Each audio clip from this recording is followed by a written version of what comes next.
Om Swastiastu. Selamat pagi Bu Bapak. Terima kasih atas waktu yang telah diluangkan untuk kita berkumpul di sini memetakan 7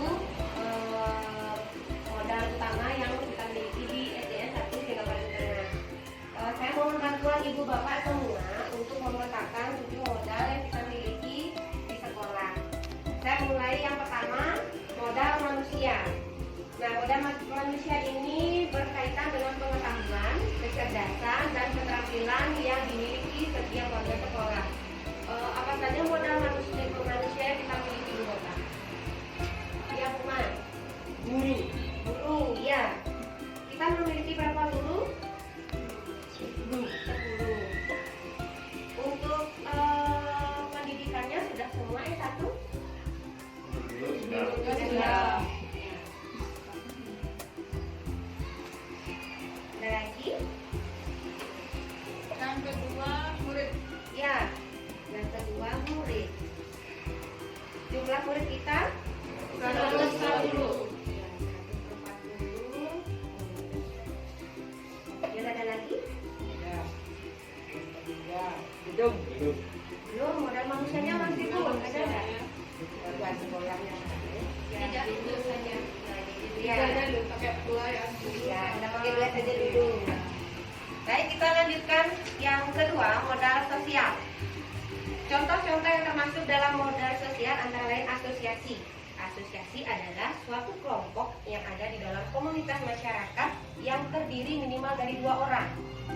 Dengan mereka bekerja sama dengan suatu tujuan yang sama. Nah, kalau kita biasanya ada asosiasi keprofesian itu PGRI ya.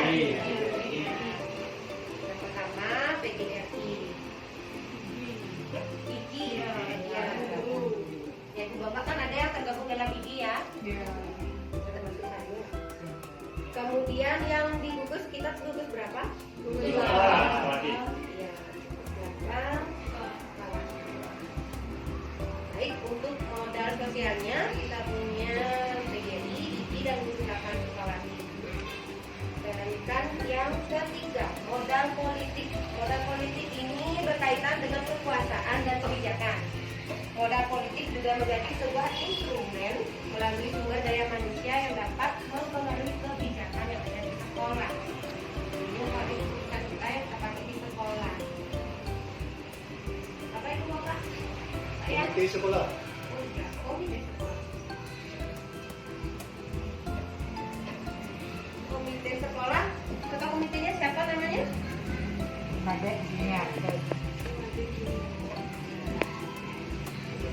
lagi? Puskesmas. Puskesmas, ya.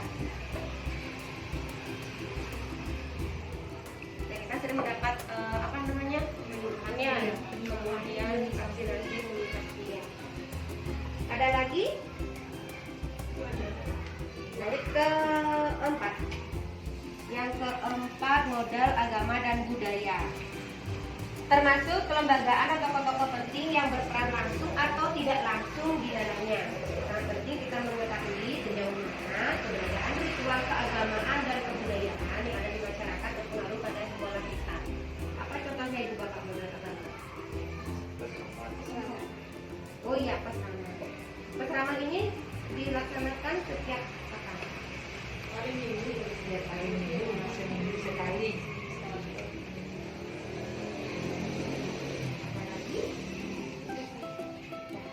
Kita lanjut ke modal fisik. Modal fisik ini terdiri dari bangunan dan infrastruktur yang kita miliki apa di satu Singaparna Utara. Gedung. Satunya gedung. Selain gedung sekolah, Perpustakaan sekolah. perpustakaan. Ada lagi. Kantin sekolah. Kemudian ruang UKS KPR.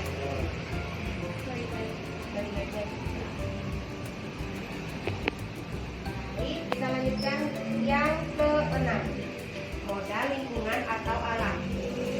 Ini bisa berupa potensi yang belum diolah yang mempunyai nilai ekonomi. Kemudian ada juga contohnya seperti tanah atau kebun. Yang kita miliki adalah taman ya. Taman, kemudian Pohon rindang, pohon pohon mangga sama pohon nangka. iya. Kita punya dua karena sudah ditebang. Yang terakhir, modal finansial, dukungan keuangan yang dimiliki oleh suatu komunitas yang dapat digunakan untuk membiayai proses pembangunan atau kegiatan yang kita lakukan. Pak Anies. Ada bos. Waktunya ya. Selain ini ada lagi Bu Bapak? Itu saja. Sudah ya. Berarti ini tadi pemetaan kita 7 aset yang ada di sekolah ujian 1 tingkat padu tengah. Baik, terima kasih Ibu Bapak untuk pemetaannya. Nanti laporannya akan saya bagikan ke Ibu Bapak untuk hari ini. Sekian dulu, saya tutup dengan salam. Oh, Santi, Santi.